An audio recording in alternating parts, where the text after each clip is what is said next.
Assalamualaikum warahmatullahi wabarakatuh. Perkenalkan, saya Siti Koman dengan dosen pembimbing Pak Edwin Indarto.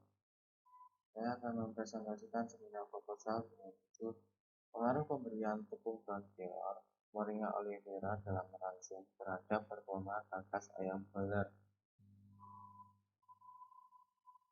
Latar belakang dari penelitian ini adalah kebutuhan akan protein hewani semakin bertambah seiring dengan bertambahnya jumlah penduduk. Jumlah penduduk yang semakin bertambah otomatis berakibat pada kebutuhan untuk memenuhi kebutuhan tubuh, khususnya protein, juga akan semakin bertambah. Protein sangat penting untuk tubuh, karena protein berperan dalam hal untuk menjaga dan pemeliharaan jaringan dalam tubuh.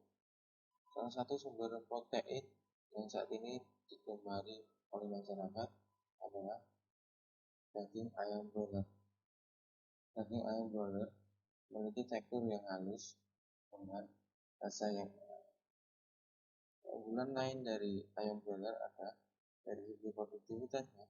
Ayam broiler memiliki produktivitas yang tinggi dengan tambahan bobot badan yang cepat dengan waktu pemeliharaan yang relatif cepat. Untuk mencapai produktivitasnya, ayam broiler sangat tergantung pada pakan, manajemen, dan bibit. Pakan ayam broiler harus memiliki protein dan sumber energi yang cukup untuk mendorong produktivitas dari daging ayam broiler. Daun kelor merupakan salah satu bahan yang dapat berfungsi untuk meningkatkan produktivitas ternak. Daun kelor diketahui mengandung senyawa antibakteria dan antioksidan yang mampu meningkatkan performa dari ayam broiler itu sendiri. Tujuan dari penelitian ini adalah untuk mengetahui performa karkas ayam broiler setelah pemberian tepung daun kelor Moringa Oliveira pada ransum ayam broiler.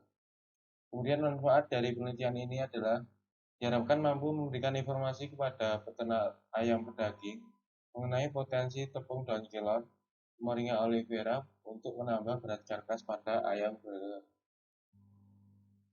Tinjauan pustaka dari daun kelor. Dan kelor sering digunakan sebagai pakan ternak domba, kambing, dan sapi seperti ayam bebek dan sapi. Dikarenakan daun kelor memiliki nutrien yang cukup baik dan memiliki aroma yang disukai oleh ternak. Kemudian tanaman kelor dikenal sebagai tanaman pakan yang tumbuh hingga mencapai 10-20 meter, mempunyai dahan dan batang yang rapuh, daun kecil-kecil berduri berwarna hijau. Salah satu ciri dari tanaman kelor ini adalah memiliki batang yang rapuh dan lunak sehingga mudah untuk yang dihasilkan pada ransum pada ternak. Kemudian tepung daun kelor Moringa Oliveira memiliki beberapa zat seperti hipotensi, anti kanker, antibakterial, antara lain niacinamide, pyrrolobenzperin. Selain itu juga tepung daun kelor juga mengandung zat antioksidan seperti fitosterol. Kemudian ada beberapa vitamin seperti vitamin A, B, dan selanjutnya tinjauan pustaka dari ayam broiler. Ayam daging atau ayam broiler merupakan salah satu sumber protein hewani yang memiliki produktivitas tinggi dengan pertambahan bobot badan hidup yang relatif lebih cepat, kemudian dengan waktu pemeliharaan yang relatif singkat. Kemudian terdapat 3 faktor penting dalam usaha peternakan unggas, yaitu berupa bibit, pakan, dan manajemen. Pemilihan bahan makan yang tepat akan menghasilkan pakan yang berkualitas dan mampu memenuhi kebutuhan ternak, khususnya untuk pertumbuhan dari ayam broiler itu sendiri. Selanjutnya, tinjauan pustaka dari ransum tepung daun kelor.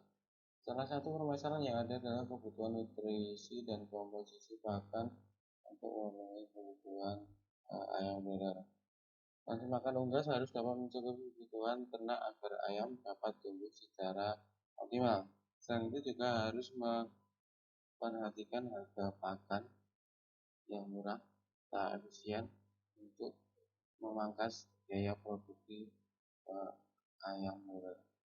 Kemudian pemberian tepung dan kelor hingga 2% dan 3% dalam pakan selama 4 minggu tidak menunjukkan dampak negatif pada ayam pedaging selama pemeliharaan.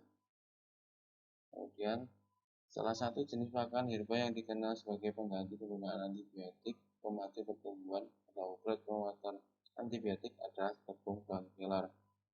Antibiotik memiliki khasiat menghentikan pertumbuhan atau membunuh bakteri patogenik yang berakibat melambungnya populasi bakteri menguntungkan dalam saluran pencernaan hewan atau pada ayam broiler. Selanjutnya, tinjauan usaha dari karkas. Gambaran umum dari karkas ayam adalah bobot tubuh ayam setelah dipotong, dikurangi kepala, kaki, darah, bulu, serta organ dalam ayam broiler seperti saluran pencernaan dan saluran pernapasan. Rata-rata berat karkas ayam berkisar antara 65% sampai 75% dari bobot hidup saat dipotong. Kemudian persentase karkas berhubungan dengan jenis kelamin, umur, dan bobot badan dari ayam broiler itu sendiri. Dengan meningkatnya bobot badan ayam diikuti oleh penurunan kandungan lemak abdominal yang menghasilkan produksi daging yang tinggi. Kemudian selanjutnya, pertumbuhan bobot hidup berkorelasi positif terhadap bobot karkas dari ayam broiler. Semakin berat bobot hidup ayam broiler, maka karkas yang akan dihasilkan semakin tinggi pula.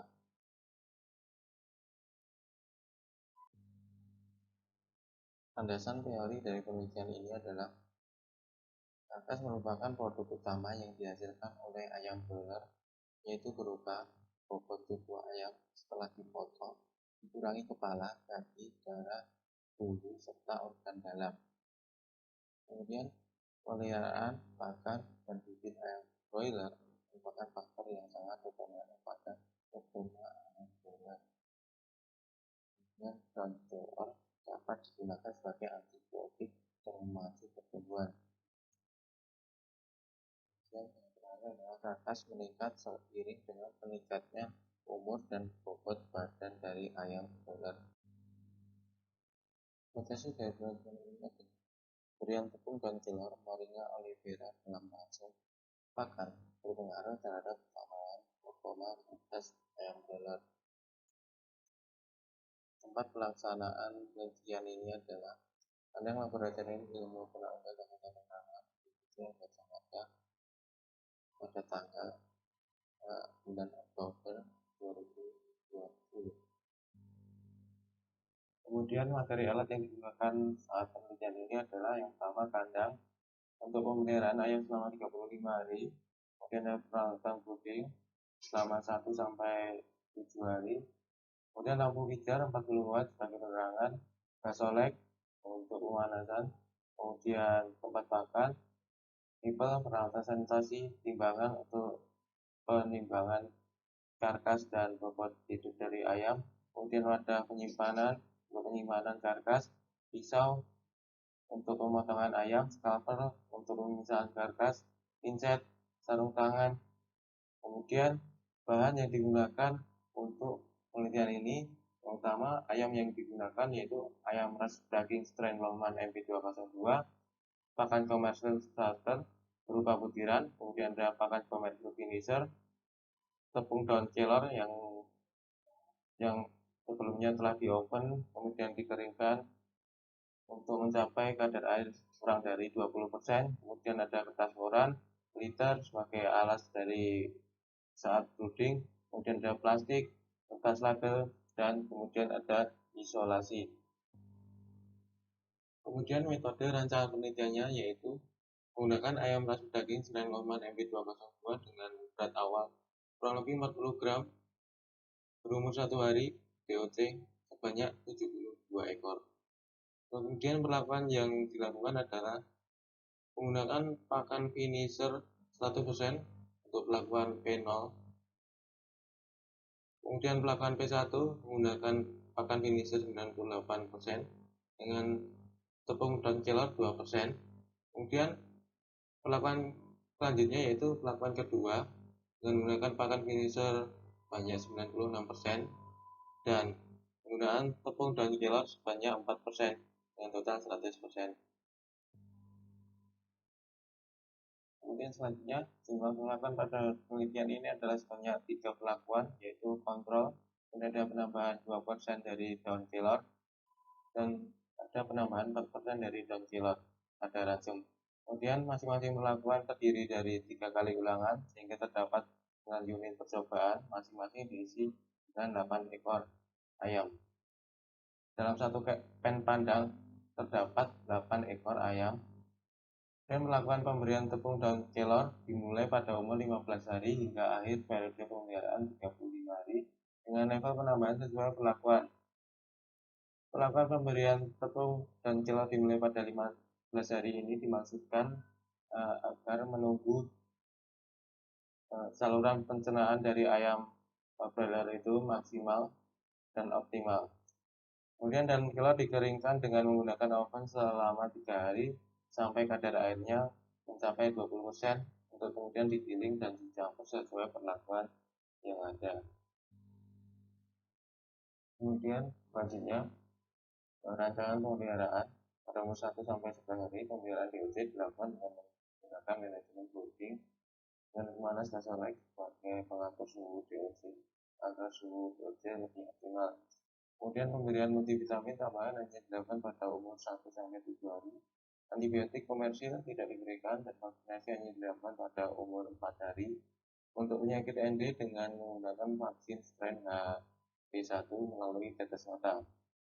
Kemudian pada umur 12 hari ayam dipindahkan pada kandang dengan ukuran panjang 100 cm kali lebar 100 cm dengan tinggi 50 cm. Kemudian pada umur ke 15 sampai 35 hari mulai dilakukan pemberian pakan dengan pelakuan yang ada, yaitu kontrol, kemudian penambahan 2% dan kemudian penambahan 4%. Kemudian umur 30 hari dilakukan panen dengan melakukan penimbangan berat hidup, kemudian penyembelihan dengan memisahkan karkas dan karkas, kemudian dianalisa. Parameter yang diukur pada penelitian ini adalah pertama, berat badan air. Ukuran berat badan air ini dilakukan pada umur ke-35 atau pada saat panen. Timbangan dilakukan satu persatu satuan gram. Kemudian parameter kedua, berat karkas utuh. Karkas didapatkan setelah pemotongan ayam broiler. Berat karkas utuh adalah berat karkas yang secara keseluruhan terdiri dari bagian dada, paha, tubuh, serta sayap dari broiler. Kemudian persentase karkas dapat diukur dengan membandingkan berat ayam tanpa bulu, darah, kepala, leher, kaki, dan organ dalam gram dengan bobot hidup dalam gram, kemudian dikalikan dengan 100%. Kemudian analisa data dari penelitian ini adalah menggunakan rancangan acak lengkap pola searah.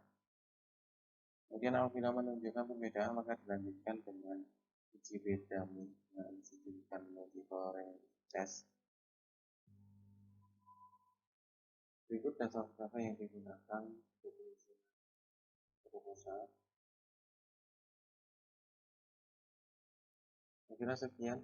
Terima kasih atas perhatiannya. Assalamualaikum warahmatullahi wabarakatuh.